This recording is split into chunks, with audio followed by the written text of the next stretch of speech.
Oh, remember how we just talked the other day about how Republican staffers are often far, far, far worse than than the politicians they advise?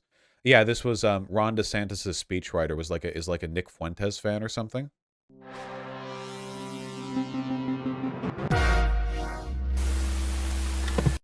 As first reported by the Dispatch last year, Hochman participated in a Twitter space with white nationalist virgin Nick Fuentes and lavishly praised him. I haven't seen this website before, The Bulwark. A bit more narrativizing than I like, but, you know, that's just a preference thing, I suppose. Hochman later asked Fuentes how he plans to deal with the fact that 50% of American whites are like shitlibs now if he wants to be successful in advancing white identity politics. Women are goofy and shouldn't be allowed in politics. Half of white people are shitlibs. Ron 2024. Yeah. No, like I've said this for a while now, and I'm going to keep maintaining it. And no amount of evidence, is going to change this position of mine because it can only actually reinforce it. And it is that like Nazis are working very actively within the GOP to influence the politicians. The problem is that Nazis aren't good politicians themselves for the most part because Nazis are abhorrent subhuman pieces of shit who are repellent to the average voter. So instead, they lurk behind the scene and they influence people who are either more quietly Nazis or just susceptible to Nazi politics. Um, why can't we have this with Democrats? That's an excellent question. Why isn't the Democratic Party more receptive to the input of radical or populist staffers? The reason for this is, of course, because fascism, white supremacy, and neo-Nazism aren't fundamental challenges to the priorities of the GOP. The GOP is primarily committed to pro-business policies that are justified or excused through racism and xenophobia. Those are like the main things. And the argument, what if we were just more racist? What if we were just more bigoted? Those don't fundamentally challenge the priorities of the GOP. But the Democratic Party is, of course, also a pro-business party. And unfortunately, left populists, well, some of their positions are fundamentally antithetical to the organization of the Democratic Party and their priorities. Vaush, it kind of is, though. The GOP is extremely pro-Israel. Being pro-Israel and being a Nazi are not at all mutually exclusive. I'm very sorry to say. There are some Nazis who are stupid and loud, like Nick Fuentes, who will like screech about Israel. But in reality, Israel is just a military base that the United States maintains in the Middle East because it allows us to maintain regional hegemony.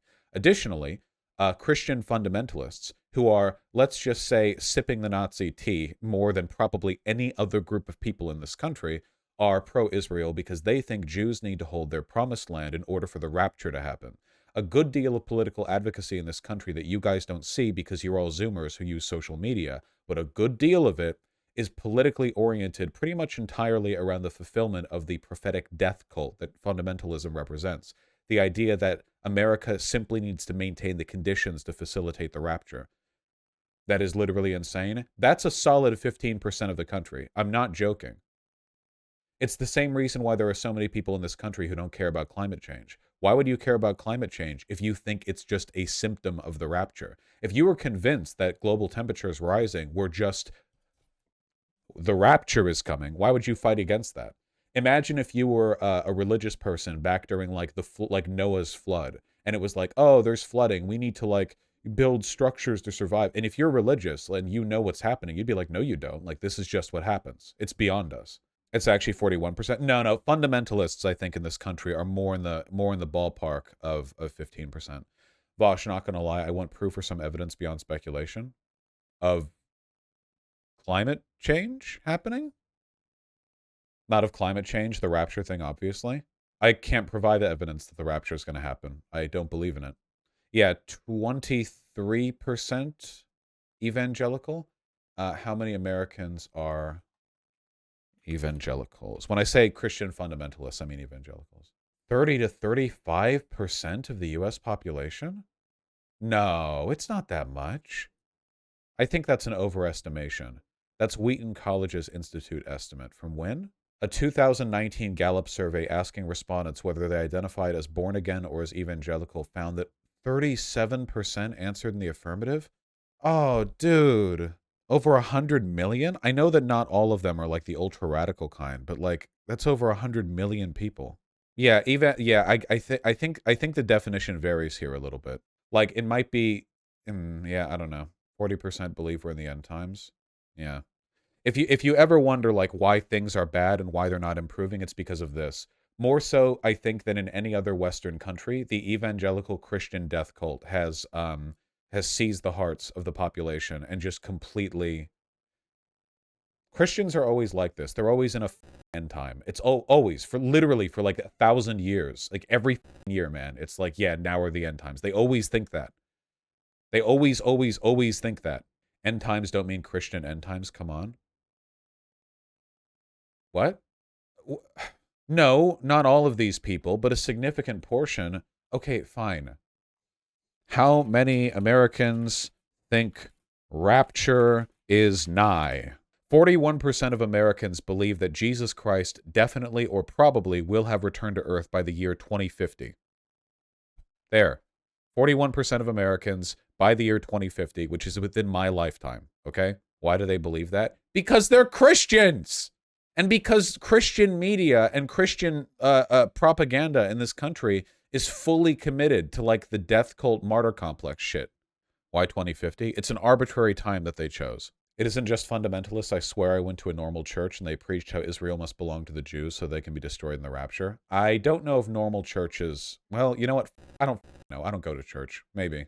What excuse do they have in 2050 when it doesn't happen? You're never going to own them with that. Christians have been predicting the end times for like all of Christian history. Yeah, well, anyway.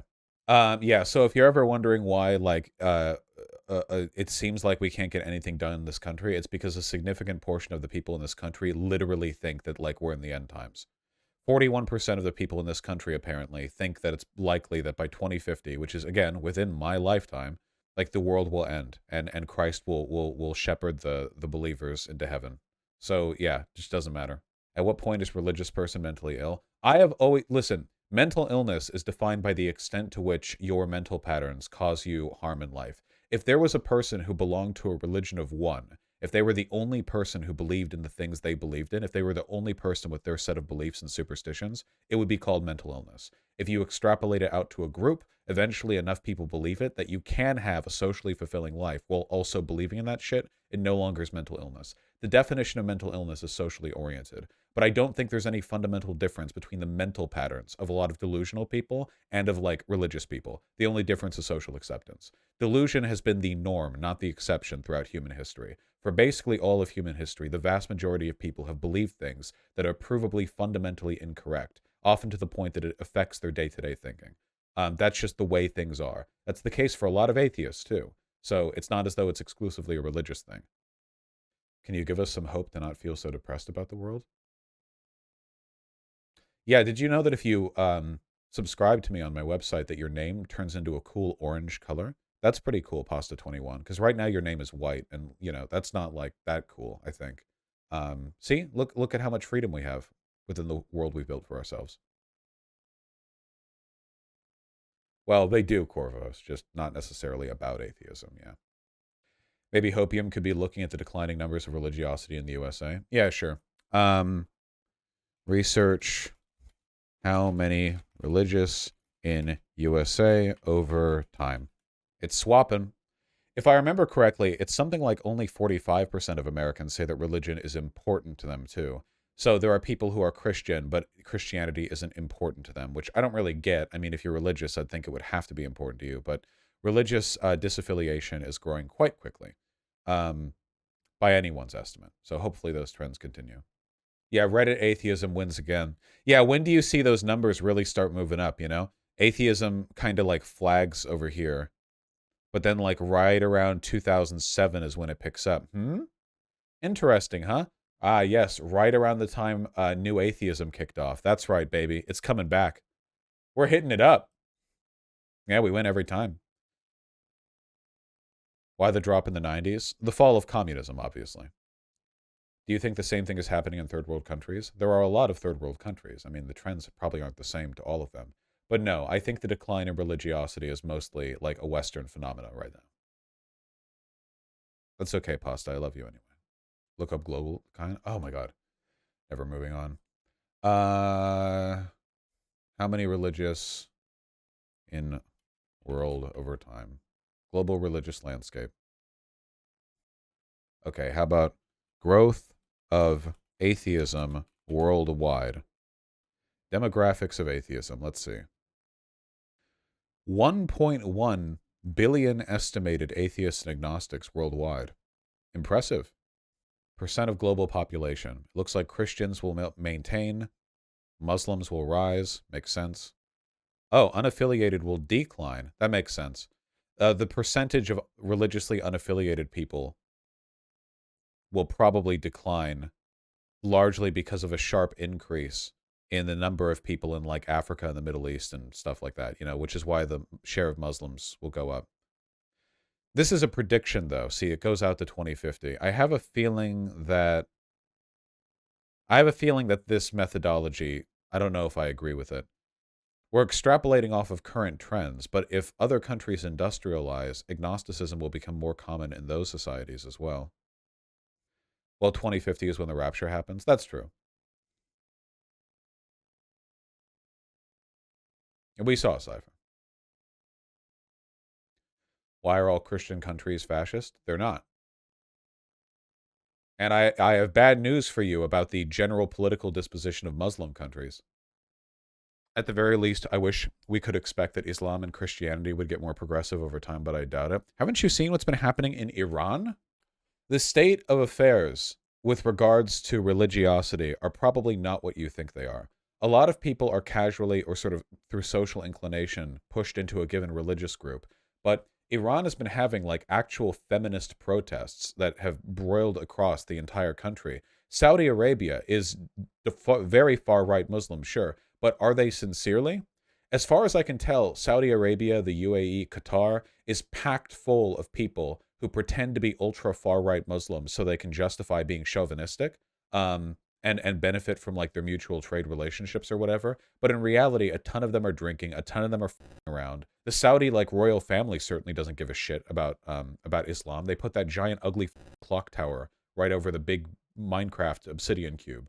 I don't sincere like ultra nationalist or sorry like ultra fundamentalist religiosity is not as common worldwide as a lot of people think it is. Even if you go to countries like I don't know Burkina Faso or countries that are ravaged like that, a lot of people are just incidentally religious. I really don't think that for most people it's a hardline political force in their life.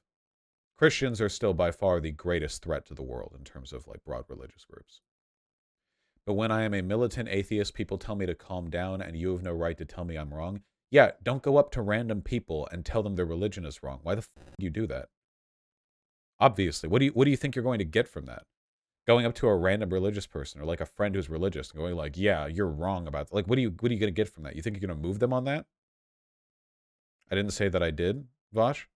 Well, JK, I don't know why you're getting that then, because I've been an atheist for like 20 years now, and I've never heard that to my face. You can be a politically militant atheist, but I think interpersonally that shit just doesn't do anything, except for annoying people. To be fair, you grew up in Beverly Hills. Sure, but I also, like, I don't know, talk to a good number of people. Christians try to evangelize to us all the time, though. And if a Christian evangelizes to you, you can say, hey, fuck off, which I've done plenty of times. That's fine. But I don't think, if there's like a street evangelist and you're like, fuck off, God's not real, I don't think they're going to respond with, well, who are you to tell me what I should believe? Because they're the one who started it. I mean, down by the convention center in Los Angeles, there are constantly people arguing with those stupid giant yellow placard sign, Christ is coming for us, repent bullshit preachers. And they don't normally respond that way because they know they're the ones who are initiating that conflict. Yeah, those people hang out at the Glendale Galleria all the time. Do other countries have these that much? Hold on. The like street evangelicals with the big yellow signs. Where are the yellow signs? They always have yellow signs when I see them. Why can't I Christians yellow signs LA Convention Center? Is it like a specific regional thing? Yeah, it's always these people. They always have the exact same style of sign. And they're in big crowded areas and they yell at you when you go by. They're on college campuses as well. Westboro Baptist Church. No, Westboro Baptist Church doesn't do this. They just show up when they think the cameras will be there and they like shout hate at a funeral or whatever. Literally every single time I've seen one of these guys, there are like two gay people making out in front of them. What's the best way to respond when you see them? Ignore them. Just don't argue with them. The last thing you want to do is argue with them. Arguing with one of those people, with one of their fucking signs, is like going up to Steven Crowder with his Change My Mind booth and arguing with him. Like, the only thing that you're getting out of that is like giving them attention, which is exactly what they want. That's why they're there. They want to argue, they want it so bad. Yeah, they do. What they hate is being disregarded. My professor said they just want somebody to punch them so they get an easy suit. Yeah, 100%. They want to bait you. They're exactly like the FBI. They're like the feds, you know? They want you to get really angry so you do something stupid. And they're not afraid to argue because they'll never be good faith. You can't be good faith. They're religious. They have no arguments. I've heard the rational arguments for being religious, okay? There are no arguments to be had. You're never going to convince a religious person that they're wrong by, like, going back to first principles or whatever. It's just not, it's vibes, okay? You ever heard the anti-evolution argument revolving around bananas? Oh, that one's a classic. Yeah. That one's one of the greats. Evolution, banana, hands. Yeah, this one goes way back. Checkmate, atheists. Hold this, Kurt. Behold the atheist's nightmare. Now, if you study a well-made banana, hold this, Kurt. Behold the atheist's nightmare. Now, True. if you study a well-made banana, you'll find on the far side there are 3 ridges. On the close side, 2 ridges. If you get your hand ready to grip a banana, you'll find on the far side there are 3 grooves, on the close side 2 grooves. The banana and the hand are perfectly made one for the other. You'll find the maker of the banana, Almighty God, has made it with a non-slip surface. It has outward indicators of inward contents: green, too early; yellow, just right; black, too late. Now, if you go to the top of the banana, you'll find, as with the soda can makers, they placed a tab at the top. So God has placed a tab at the top. When you pull the tab, the contents don't squirt in your face. You'll find the wrapper, which is biodegradable, has perforations. Notice how gracefully it sits over the human hand. Is this a joke? I can't tell. I'm very sorry to inform you that it is not actually a joke. It is actually a real argument that creationists will use in favor of intelligent design. We can breed. It's wrong on like 15 levels. It's wrong on. It's actually wrong in so many ways that it becomes an undefeatable argument. It's like that Simpsons clip of, like, Mr. Burns is so sick that you push all the germs through the door at once and they all get stuck. So even though he's really sick, he feels fine. It's basically like that, I think. Yeah, Three Stooges syndrome, exactly. They get stuck in the door, and therefore none of his arguments can be defeated. I went to a Christian missionary school. This was literally part of my curriculum. Yeah, I really don't think a lot of non-Americans, or even Americans who grew up in the city, understand how bad religion is over here. I really do think that, like, politically, militant atheism is the objectively correct position to take. Whether or not you have some kind of, like, vague spiritual belief that's, like, fine or whatever, it doesn't really compare to the overwhelming damage that Christianity does through political channels in this country. And also just to people's basic critical thinking skills, you know? Because you can have a perfectly, like, you can have a consistent and rational belief in God, without challenging any of the precepts of natural science. It just requires you to basically, like, over and over again go, like, yeah, well, I know I can't prove it, I just believe anyway. Which isn't a very convincing argument, but it would be the consistent approach to take. I never understood the idea that God gave us a brain, but that we can't use it. Well, it's not a matter of using your brain or not. It's a matter of social control. So religion, like all other social institutions, and that is what religion is, has developed as a form of social control. If you need to keep the population in line, you do so by introducing rules that are metaphysical, because metaphysical rules are pretty unquestionable. If people believe in them, you know, it's pretty difficult to challenge that. You know, it's like the Protestant work ethic, for example. The Protestant work ethic, the idea that many Protestants have, that working hard, like, makes you more godly, that, like, the diligent work makes you closer to God.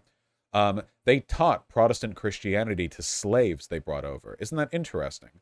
Well, a big reason why they did that wasn't just because they didn't want, like, heathens running around on their plantation. It was also because they wanted slaves to think that they were more likely to go to heaven if they worked hard. And also, if you believe you get an eternal reward after death, you're way less likely to care about suffering in the real world, right? It's like, well, my reward will be an eternal paradise, but of course, I don't believe in that. So I think they just got a raw deal. But it's always been like that. Religion always serves to benefit like pre-existing powerful institutions. Always, always, always. That's why it's adopted. If it wasn't, they wouldn't. Do you think it's inherently part of the evangelical religion, or do you think any religion that developed under those same socioeconomic guidelines would be the same? They all are. Islam, Buddhism, Hinduism, all of them are. They all do the exact same thing. Literally, go to the roots of every religion, and the basic precepts will be, hey, you are more likely to be metaphysically blessed if you adhere to these modes of behavior that are beneficial to the state.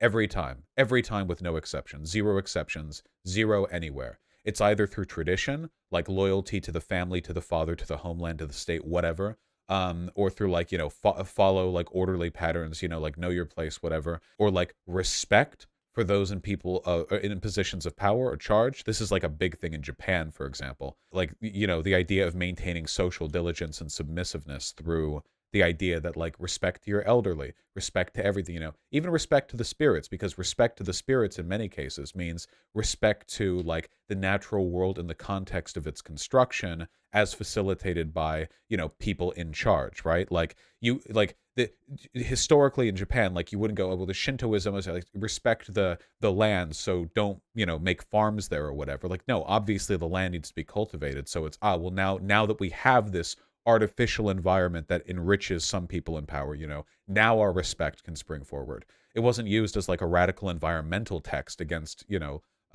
land cultivation. It was used like post hoc as a way of justifying things as they are or as they were. It's the same with Islam. It's the same with it's all over the place, all over the place. Even with Sikhism, I don't know much about Sikhism, but yes, literally all of them. It's the primary goal of any social institution, of any practice, of any structure, is to reinforce itself. The first priority is self-perpetuation. That must always be the first one. And in order for a religion like that to flourish, the religion needs to flourish, like it needs to be given sort of institutional legitimacy. A state would never allow a religion to prosper if the religion turned people against the state. And it is ultimately like the state, that has the armies. And religions, the Catholic Church have had armies, and when they do so, they become states of their own right. They stop being abstract belief systems and start becoming hierarchies with definite governments and systems of pay and modes of control. At which point, you no longer have the abstraction of, oh, the religion benefits the state. The religion is the state. The Catholic Church is like the master of this. The Catholic Church was like the reigning institution for a million years in Europe, it had its own armies. The Pope was like a political figure who had to be given respect. All the lords of Europe, in order to continue your existence. Why did Protestantism form? Well, Protestantism formed because the leader of England thought it would be politically expedient to be able to divorce his wives, but it was all reinforced through state power, and then the persecution of the Catholics started, and blah blah blah. What are your thoughts on George Carlin? I think he's cool. But I never really saw much of his stuff. Protestantism existed before that. Sorry, what is it? Angelicism? My apologies. It was Angelicism with the English Church. My apologies. Yeah. Though obviously Protestantism heavily influenced and bolstered by Angelicism, because that ended up being the first state to really rep it with military force. Anglicanism, not Angelicism. Anglicanism. Gotcha. Thank you. Protestantism started from Martin Luther's criticism of the Catholic Church. Well, it's a little more complicated than that. Like, religions start in your head. I mean, but obviously to have any kind of institutional power, things have to grow out to a degree of broader self-reinforcing power. Anglicanism? I've never actually had to say it. Anglicanism, correct? Because Anglos, right? Anglicanism. Oh my God, I never actually put that together. That makes sense. That'll be pretty easy to remember in the future. Yeah, like Anglo-Saxon. Yeah. I never actually put that together. I actually deliberately mispronounced the Anglican Church because I don't respect them. There we go. It's basically British Catholicism, though. Yeah, well, then they beheaded a bunch of Catholics, right? I mean, the extent. This is why I say that like what a religion says in its text really doesn't matter that much, and it doesn't. Christians do not follow the Bible. Muslims do not follow the Quran. Nobody follows all the rules in their holy book. That would be insane. Nobody does that. And people live their lives mostly out of convenience. Nobody is going to do that.